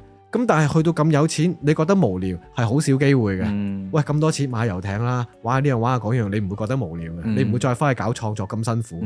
即係咩？即係其實乜嘢都冇嘅人係最恐怖咯。我覺得我哋而家咪乜嘢都冇咯。咁我覺得就大家咬住唔好放，讀啲有趣嘅嘢。我覺得電影圈仲會繼續行，但係會變精品化。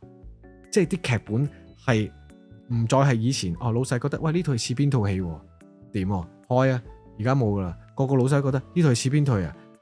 我通常唔好開啊，因為啲觀眾一睇到喂似邊套唔會睇咯，鬧咗先咯，係嘛？咁就即係咁，但係仲有冇？我覺得太陽底下無新事，情緒都係嗰啲情緒，情感都係嗰啲情感，但係用咩故事嘅方法講呢？我覺得仲可以有啲新嘅方法噶，咁就要靠大家去磨。當然啦，需要好多人咁拍電影，你都知啊，即係300萬劇點拍啊？200萬點拍啊？500萬點拍啊？我啱啱都係拍咗條片，都係做咗少 research。我哋覺得比較算拍得平啦，叫做都要1000零，即係你 under 1000真係好極少數例子啊。但係仲呢個係 first step 啫，即係而家係似係咁，唔好講1000啦，300都有人拍到啦而家。有咁個感覺就好似咧，你喺斜路踩單車啊，斜路起步啊，由零開始要大力踩落個車先喐少少，我哋而家呢個階段。但係講真，一個工業咧，去到你真係有商業片啊，有娛樂片啊，可能就真係要去到個 scale 係有1億拍2億。咁但係可能我哋好多新嘅導演咧，可能200我識拍啊，300我識拍啊，1000我都 OK 識拍啊。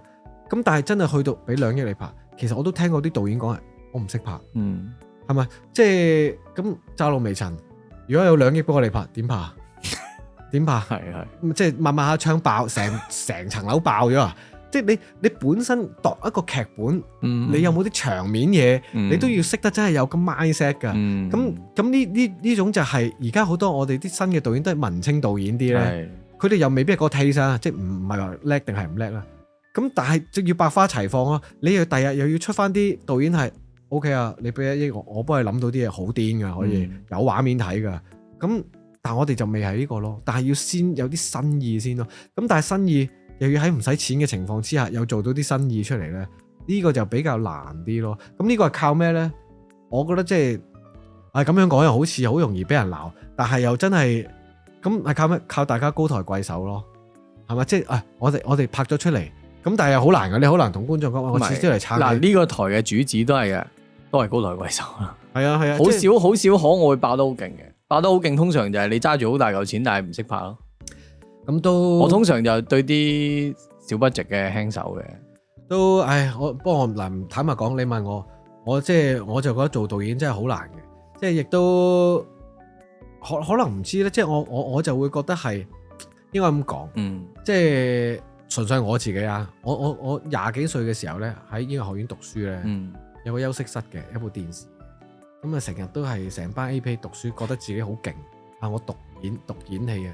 望住個電視喺度睇啲人做戲咁嘅，咁 cliché 嗰啲戲咁，哇有陰謀演晒出嚟咁咯，即係嗰陣時係咁啊，讀緊書，到我真係喺電視台嘅時候咧，幾日冇瞓過，我望到隔離個，哇咁勁嘅，我真係我做一場感情戲，哇要做幾多，有人物小傳啊，有求神啊，有拜佛啊，哇搞好多嘢啊，我真係睇住隔離嗰個係飲杯水就喊。嘣一聲 feel 到嘅喎，我係覺得哇咁勁啊你，跟住我哇你點解可以一撻手指即係撳掣話嚟啊嚟？我人生好多好痛苦嘅嘢㗎，我一諗就嚟㗎啦咁我就開始覺得哇，跟住我睇隔哇你咁做都得嘅，你嗰啲爛仔交打到咁勁嘅，咁我就開始多咗對電視台喺電視台，咁當然我入咗去電視台啦，咁我睇到隔離啲人。其實唔容易嘅，其實勁嘅。咁你而家問下，全部 AP 如果入過電視台嗰啲，佢都會 appreciate。即係咩意思咧？即係我自己嘅就係覺得，你越喺一行一啲嘢睇多咗咧，你除咗睇到人不足嘅地方，你都睇到人哋點解會做唔到，就可能會多咗一種體諒喺度。你就會明其實真係唔係咁嘢，師傅。即係唔好講導演啊，新導演我見過啲新導演好慘噶，唔係講處理啲咩啊，亂晒龍，又有啲大哥喺度咁樣，攝影師又同佢講唔使喎，呢個 shot 夠噶咯。我見過啲導演係好慘噶，除網戴 headphone 戴 headphone 都未搞掂啊，即係緊張到要放反點啊，邊個要走啊，即係我就覺得其實好難嘅。咁但係當然啦，講到尾觀眾唔需要知呢啲嘢，我總之俾60蚊，俾100蚊，你就俾翻啲嘢我。但我想講係即係。唯有係即靠你哋咯。我會形容為咧，就係唔好話對一套電影作品或者劇又好咩都好啦，係需要有呢個咁嘅認知或者認識。有陣時人對人都係咁嘅，即係你譬如對一個唔識嘅人，而家 Flash 最好啦，就係最多呢啲咁嘅唔關事嘅唔係公眾事件嘅嘢，突然間全部人就走去評論噶嘛。好多時你唔係好熟嗰啲嘢，或者你唔。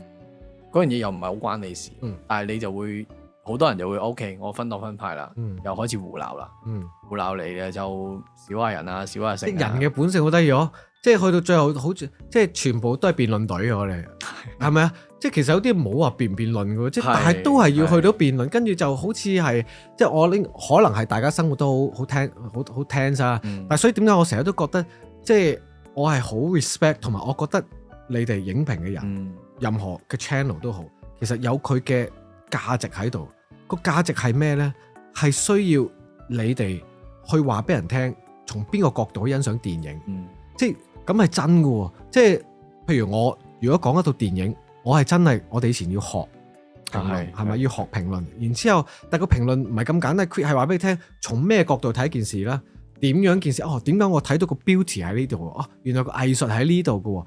即係咁，但係呢樣嘢咁講，即係譬如我對食嘢係零認識嘅，即係我係覺得快就得噶啦。跟住有啲嘢我就識講幾淡口，幾濃味咁咯。咁但係如果有啲朋友，你同佢即係話俾你聽，咁樣食個口感係咁樣，我第一輪係咁樣，個 after taste 係咁，你又覺得好似有即係近排同我嘅觀眾有提過類似嘅一個例子，就係口味唔同咧，好正常嘅。即係你中意食鹹啲，我中意食淡啲，咁啊口味唔同啦。其實唔需要鬧嚟鬧去。喂，肉餅食鹹都咁搞錯，冇謂啊呢樣嘢。但係嗰個肉點解會煮成咁樣？脆係因咩事脆？油溫幾多度？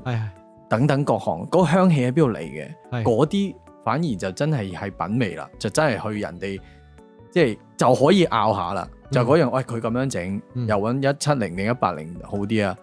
我覺得嗰啲位就係你其實調翻轉係影評都係咁嘅，或者無論任何其他嘅評論，其實都應該係咁。譬如音樂嘅評論都係，喂呢個music break 啊咩 songwriting 而家市場興緊乜嘢，佢試緊乜嘢，好多呢啲嘢其實唔係一個完全冇呢啲知識嘅人可以喺網上面胡鬧就算。反而我覺得係可以大家都接收多啲唔同呢啲嘅資訊啊。所以其實都。所以我自己係覺得好要靠，譬如我哋做嘅人做啦。你哋其實係算係第二個 stage，就係我哋做咗個產品出嚟啦。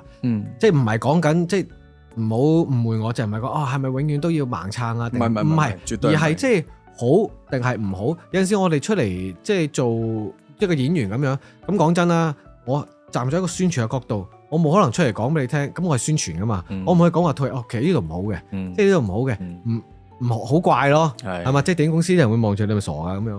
咁但係即係好唔好都好啊。其實大家都中意一件事咧，其實就係咪可以了解下？好，點解好啊？點解係唔好啊？即係呢樣嘢其實好多學問嘅。即係一套戲，原來個架構係咁樣幾有趣。原來佢咁樣演幾有趣。佢個好 detail 嘅，其實好癲喎。咁樣演又幾癲喎。咁我覺得呢啲其實電影又好啦，電視劇又好啦，音樂又好啦。譬如音樂，呢個 chord 好怪嘅，唔應該用呢個 chord。佢用咗呢個 chord 咧。所以點解覺得得意咧？因為用呢個 chord，咁我覺得呢啲就係其實係要靠，其實整體嚟講咧係有幫助嘅。即係因為如果靠好多好有趣，其實每一個評論員咁講真都係好主觀㗎。譬如你覺得咁樣好，另外一個覺得咁樣唔好。咁譬如我係觀眾，我睇咗好多次咧，我就會揀，我中意你呢種睇法喎，或者我發覺我同你有共振，我係咁樣睇。但係一個地方咁樣多咗咧，藝術水平其實坦白講 ，taste 係冇任何嘢嘅，但係你照樣可以覺得套戲難睇，照樣可以覺得嗰味餸難食，係可以。但係睇一件事嘅角度係咪會變得越嚟越有一種悲爽一啲學識啊，或者種睇法可以講到出嚟，其實係有嘅。咁咪可以開，咁點解唔係有啲係會要讀藝術評論，即係有得讀噶嘛？係咪有證書噶嘛？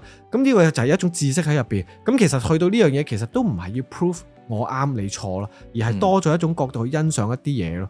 咁所以我覺得呢樣嘢係我成日都覺得好，即係點解我成日都話你揾我上嚟，我係好開心嘅。其實任何就算影評人，我之前都有做其他影評，其實講電影好開心。咁其實大家都係中意電影嘅人啊嘛。咁我覺得應該係要咁樣。咁你哋慢慢開始，我覺得都多好多觀眾會睇你哋嘅嘢啊。咁我覺得其實就係有個責任，都叫責，其實都可以責任，因為你哋都係幫緊呢一行啊。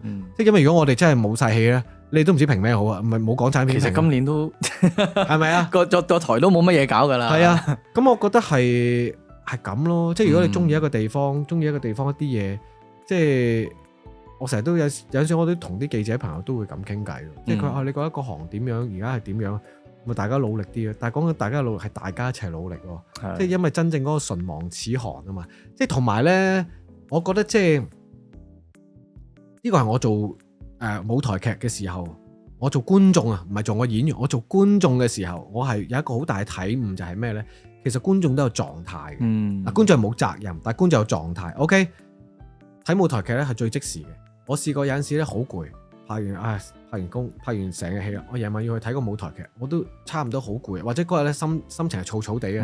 你覺得嗰套係點睇都唔好笑咯，或者一甩你入唔翻去，即係個個覺得好笑，我唔覺得好笑咯。即係你試下臨入場之前同條女嗌交啊，你覺得嗰套係唔好睇嘅。即係如果你嗰日覺得係哇今日好開心好浪漫，或者個個都喺呢套係好睇，你其實好容易就會入咗去，你就會覺得好睇啲，或者覺得我係覺得唔好睇，搞錯係咪啊？即係呢個就係其實係有狀態嘅。咁我成日都覺得，即係有陣時我都會同你哋講，咁而觀眾係唔需要調整，點解要調整？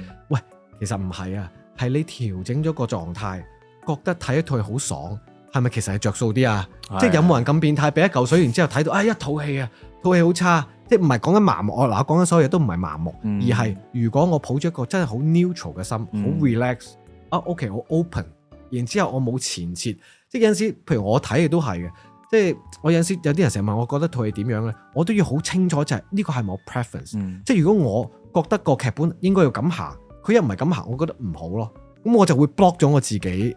即係其實喂，我又唔係導演，你明唔明我意思啊？即係我應該要去到，我都要檢視下我自己，我係咪去到？因為有好多譬如有啲後生演員問喂，你覺得我演得好唔好啊？都會噶，我都要好負責任。睇完之後，我真係好認真睇完之後，我都要抹晒所有我自己對演戲嘅 preference。我唔係個導演，個導演係咁樣咧，佢係要咁樣演咧。其實喺佢嗰個演繹上，其實係啱唔啱嘅咧？喺嗰條路度。咁其實係 OK 嘅，即係唔係我睇先嘛？或者原來從呢個方向咁演咧，咁可能另外一個喺前面佢調一調咧，佢會容易啲做到佢想做嘅嘢。咁呢個真係我都要調整我清楚我自己，我點樣睇一件事咯。咁所以我覺得其實幾有趣啊。咁去到最後其實睇到你都係想 enjoy 啊嘛。咁當然啦，咁如果有啲人係我專睇完一套戲就係想嘈交，然之後就係想你哋唔係我先係咁樣嘅，咁又都係興趣嚟嘅。咁另外一種興趣啦，respect 嘅。咁咯，咁但係即係我都應該係咁咯，但係我就中意討論同埋即係都希望覺得即係我就唔悲觀喎，我希望即係過多5年之後，我哋香港嘅電影可以即係去翻即係韓國人都覺得幾堅喎，你班友有㗎，即係台灣有呢個空間㗎。台灣人睇到，咦你哋都堅喎，因為我覺得台灣咧其實你睇佢哋近呢幾年由商業片又好似多翻啲咧 ，Netflix 會同佢哋合作啊。其實佢哋個 cycle 早過我哋咯，即係因為佢哋喺好早之前已經個市場唔係好有咧，咁佢哋拍咗好多大量，而家大家都好似覺得好妙嘅獅子山，其實佢哋拍咗好多啊。咁但係佢哋嘅人文氣息好重嘅戲咧，好多我都覺得好好睇嘅，即係誰知我想他的有啲好好睇嘅，即係我哋話拍得好好睇嘅，即係係咯。咁開始佢哋可以拍佢哋嗰個藝術成分或者文藝片，我覺得好到一個階段咧，咦又開始去翻幾商業，即係幾精準喎。其實某程度上，我覺得相輔相成嘅，即係你拍某啲種類嘅戲，咁佢哋個文化係咁啊嘛，咁梗係多人文關懷嘅嘢啦。拍到去好 fine 啊，咁一定會有啲 project 係比較商業啲啊，比較可以揾啲大嘅。即係我近排睇上年睇影后，好睇。跟住我就會成日幻想，喂，香港得唔得咧？如果咁樣調翻轉拍，但係都要去等到某個 stage，我覺得先可以誕生到一啲咁嘅 project 咯。首先台灣嗰個 production 係平啲啦，台灣我估計嗰啲 artist 係抵得咁啲啦，即係收得平啲啦。係嘅，同埋有電視台 back up 咯，即係佢哋合作模式。同埋咧，咁講真咧，我覺得而家都可以嘅。譬如我之前有啲 project 咧，我都係好癲嘅，揾啲演員。譬如我想做一個劇本啦，咁我 mark 咗啲演員想做啦。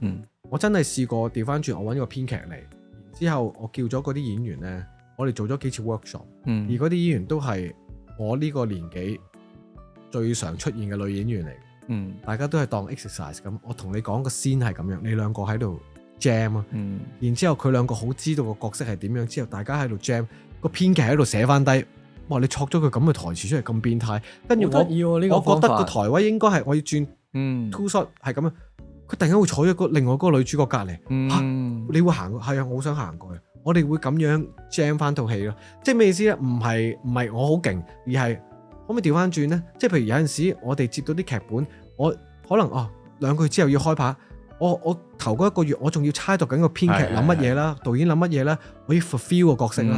咁what if如果我調翻轉個編劇同個演員 day one 已經開始一齊創作角色，咁個演員到拍嘅時候咧，佢已經好知個角色，因為佢有份度嘅，好特別喎。咁我哋就係拍嘅時候咧，就我哋生啲嘢出嚟啊！喂，你覺得呢個時候應該點講啊？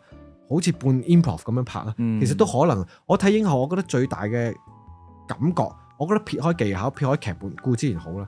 你睇到演員嗰種 ensemble，即係個演員同演員之間嗰種 bonding 係冇得呃嘅，呢種信任係冇得呃嘅。你一定係睇到佢哋係好投入，大家傾咗好耐，度咗好耐啊，點樣去做？咁我覺得而家香港都得嘅，因為大家得閒啊嘛，因為得閒啲嘛而家。咁我覺得就係要咁，咁呢啲唔使錢噶嘛，最緊要唔收錢啫。咁所以我覺得而家係可能可以做有空間做呢樣嘢。係啊，咁我覺得我覺得台灣其實即係做得幾好。即係你講藝術，其實藝術同商業對於我嚟講，我覺得唔應該分開，唔係好黑白咁樣。其實冇嘅，其實我自己覺得咧，最商業嗰啲咧，其實都係最藝術嘅。即係咩意思咧？即係史匹堡都藝術㗎。即係咁 Andy Warhol 即係都講過，即係最我記得即係老師嗰陣時有講啊，最商業嘅去到一個點就係藝術㗎啦。即係咁咩叫藝術？藝術就係源於生活，其實唔係啲好高嘅嘢嚟。即係我覺得首先要界定就係唔係睇唔明，自己唔係睇得明，跟住隔離個個都係好正藝術啊！即係佢唔係一樣唔應該係一樣咁樣嘅。即係我覺得日本嗰啲牛仔褲咪藝術咯。即係一件咁生活嘅嘢，佢哋係要做到咁極致，咪藝術咯。買一樣嘢買100年，即係體操喺咪藝術咯？咩叫藝術啊？就係佢花咗一生喺嗰個平衡木嗰度，得咁多嘅啫。佢入邊經歷咗好多人生嘅嘢，好多。對於我呢種藝術咯，咁入邊有冇感情？好有感情嘅喎。大家有時覺得我哋覺得好多藝術嘅嘢就係好虛咯，即係冇乜情感。嗰個 level 咯，我覺得唔係我掂唔到咯。對於我嚟講唔係咯。咁但係如果你拍咗一樣嘢係大家都好有哇，你又中，咁就好商業啦。但係其實呢個都係藝術，因為大家都有共振嘛。起碼我嘅追求係咁咯，即係我都希望如果第日我有機會，我自己導演作品係我一定係商業行先。即係一定係有想做導演嘅 plan 嘅，有，即係我希望做到係大家都覺得好明白喎，但係唔覺意諗到哇，其實係會有觸動喎。即係我合作過啲或者我睇過啲好叻嘅前輩或者作品，往往就係咁咯。即係其實舞台劇咁都好容易㗎，舞台劇搞到藝術，我成日都覺得即係最藝術同最魚蛋嘅嘢咧，相對嚟講都冇夾喺中間嗰種深入淺出咁難啊！即係舞台劇，我成日都同啲同學講，哇！咁擺個燈喺度，然之後有個人2分鐘由呢度抬咗行去台右，行喺中間，突然間 light change，跟住擔口煙食，跟住一翻支煙行翻過去，跟住突然間又坐住不斷咁重複講一句對白。舞台劇我哋以前睇好多嘅，咁但係即係。係咪我想要嘅？未必係咯。咁但係呢個都後話啦。即係我有冇咁嘅能力都有待咩咧？即係最緊要。唔係聽到你呢個訪問啦，即係嚟到尾聲都聽到阿聰其實都已經喺唔同嘅地方崗位，即係有個 mindset 啦。嚟緊就你話你會做導演㗎嘛？期待下啦，期待下。真係另外一個好驚嘅，但係俾心機試下。我相信而家呢個時候，都可以有一個勵志片俾啲力量大家嘅，我覺得呢個係即係作為一個爹哋，作為一個中年男性睇呢套戲，喊咗嘅，係哭能咗，係咁啊！建議大家留意下啦，《金童》呢套電影11月21號上映。好多謝阿聰 ，thank you，我哋下次再揾啲嘢傾下啦，再見。